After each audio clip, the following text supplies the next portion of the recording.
Everyone's talking about Tarik Skubal and Joe Ryan, but don't sleep on under-the-radar names heading toward the MLB trade deadline. Colorado's Antonio Sensatella has reinvented himself in the bullpen and could become one of the most valuable relief arms available. Miami's Peter Fairbanks still throws 97, could be another sneaky bullpen addition. Royce Lewis heating up again in Minnesota. Reid Detmers quietly having a strong season with the Halos, and Zach Gallen could benefit from a change of scenery. Meanwhile, Luis Arraez continues to hit over 300 and has become one of the best defensive second basemen in baseball. Every year, we focus on the blockbuster trades, but championships are often won by the teams that find value where everyone else isn't looking. Biggest move at this year's deadline might not be the one making the headlines right now. With August 3rd trade deadline quickly approaching, much of the attention around baseball is centered around the big names like Tarik Skubal, Joe Ryan, Freddie Peralta, and Robbie Ray. But while those headline grabbers dominate the conversation, contenders are also searching for hidden gems who could make a huge impact in the second half. As history has shown, sometimes the moves that win championships, Frank, aren't the splashiest ones. They're the smartest ones. First name that comes to mind, 2021 Atlanta Braves, who went and got 3 new outfielders and ended up winning a World Series. Absolutely. And relief pitching also very, very important down the stretch. Every contender is looking for bullpen help, and a couple of intriguing names are beginning to emerge. Colorado's Antonio Sensatella has reinvented himself after moving from the starting rotation to the bullpen. Since making the transition and altering his pitch mix, he's posted excellent numbers and suddenly looks like one of the Rockies' most attractive trade pieces. Meanwhile, Miami closer Pete Fairbanks could become one of the best relievers available if the Marlins decide to sell. His ERA may not jump off the page, but his velocity and swing and miss stuff remain intact, making him a potential buy low candidate for playoff hopefuls. Bullpen arms always become expensive in July, and that trend figures to continue.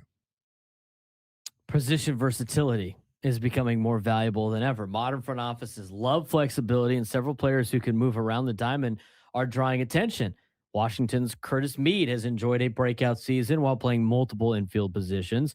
Oswald Peraza, now with the Angels, can play second, third, shortstop, and even the outfield, making him a useful piece for contenders looking to strengthen their bench.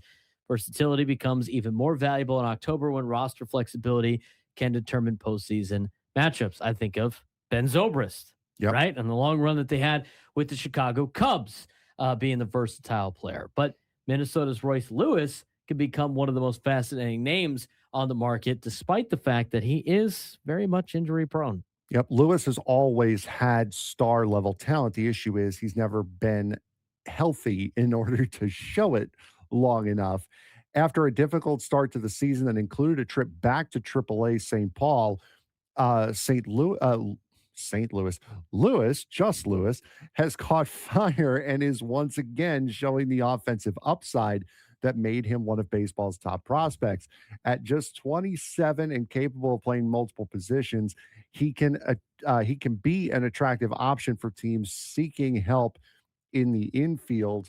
One question remains: will he be able to stay healthy long enough for the trade to mean something? Teams are desperate for starting pitching, but they might have more options than they realize. While everyone is focused on Tarik Skubal and Joe Ryan, several other teams could emerge. Angels left-hander Reid Detmers is quietly putting together a strong season and remains under team control for multiple years, making him extremely appealing. Arizona's Zach Gallen has endured an uneven campaign, but contenders know his ceiling. Sometimes a change of scenery is exactly what a veteran needs to rediscover his all-star form. Secondary arms could end up being just as important as a lot of the marquee names, but offense could be hard to find. And that's significant here in San Diego, who's looking for a couple of bats potentially at the trade deadline. Yeah, several contenders are searching for right-handed power and lineup depth. The Texas Rangers have slugger Jake Berger, who we saw earlier last weekend, remaining one of the players to watch.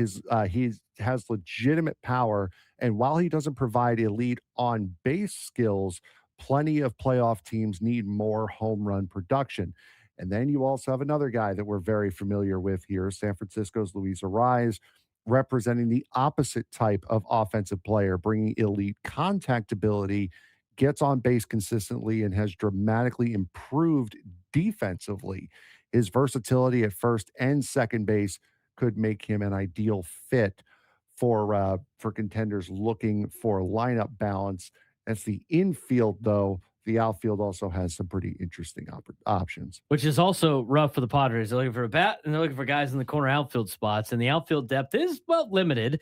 There aren't many outfielders expected to be available, which makes Colorado's Mickey Moniak particularly interesting. For suffering an ankle injury, Moniak was putting together a solid season, producing extra base hits. He's affordable, remains under team control through 2027, in a market short on outfield help that could help with the value of him, but also for teams looking to add in the outfield. He could be surprisingly popular. To talk about the Padres for a second in terms of like additions, they do need starting pitching help and they need a bat or two. We heard the rumors of them potentially focusing on relief pitching to try to add to his strength. You never really know what AJ Preller is going to do.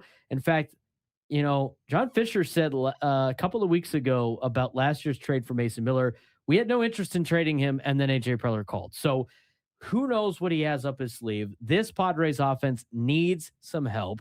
The starting rotation needs some help. But as you look at potential fringe moves that could be able to help the team, I mean, I've seen some people on social media be like, oh, don't trade for Mickey Moniak, but you bring a San Diego kid back. He's an athletic outfielder that could help with hopefully with the stick a little bit, and also improve your outfield to replace a guy like Ramon Laureano. And then you look at maybe in an infield spot, a reunion with Luis Arraez probably is going to cost a lot. You got two bats that can help out with the offense a little bit. I know that's more contact than anything else, but at this point, when you hit 218, you kind of need help anywhere you can get it. So on offense, those could be two options for the Padres they might be able to pursue where it doesn't cost a lot, and then you could focus most of your resources on a starting pitcher.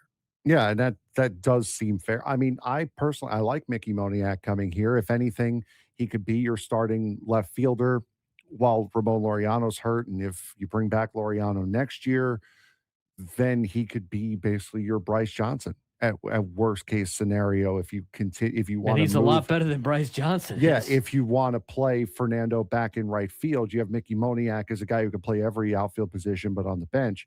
So there are a good amount of options the Padres have, including some of these guys that we mentioned here coming into this trade deadline. I've learned to stop predicting what AJ Preller is going to do, though. You can't do it. You can't predict what AJ Preller is going to do because nobody on this planet knows what he's going to do except for him.